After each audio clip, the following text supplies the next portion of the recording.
BNP আমাকে মনোনয়ন দিলে আমি নির্বাচন করব, না দিলে করব না। দলীয় সিদ্ধান্ত চূড়ান্ত বলে মন্তব্য করেছেন বেনজির আহমেদ টিটু। বিস্তারিত দেখুন বিশেষ প্রতিনিধি গৌরাঙ্গ বিশ্বাসের প্রতিবেদনে। ঢাকা বিভাগীয় বিএনপির সহ সাংগঠনিক সম্পাদক বেনজির আহমেদ টিটু বলেছেন, বিএনপি আমাকে মনোনয়ন দিলে আমি নির্বাচন করব, না দিলে নির্বাচন আমি করব না।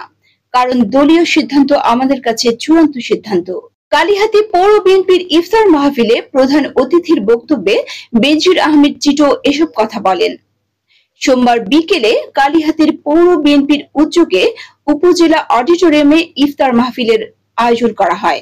কালিহাতীর পৌর বিএনপির সভাপতি ইঞ্জিনিয়ার শহীদুর রহমান সিদ্দিকীর সভাপতিত্বে ও সাধারণ সম্পাদক সৈয়দ আব্দুল ওয়াদুদ তৌহিদের সঞ্চালনায় ইফতার মাহফিল অনুষ্ঠিত হয়। এ সময় উপস্থিত ছিলেন উপজেলা বিএনপির সভাপতি নজরুল ইসলাম শোভা, সাধারণ সম্পাদক রফিকুল ইসলাম, ভিপি রফিক, সিনিয়র সহসভাপতি মজনু মিয়া, উপজেলা বিএনপির সহসভাপতি মাসুদুর রহমান বালা ও আব্দুল বারেক, অ্যাঙ্গেলা পৌর বিএনপির সাধারণ সম্পাদক Harunur Rashid Minu. Desk news, HT Bangla. Tiffin app download করুন, ঘরে বসে অ্যাকাউন্ট খুলুন।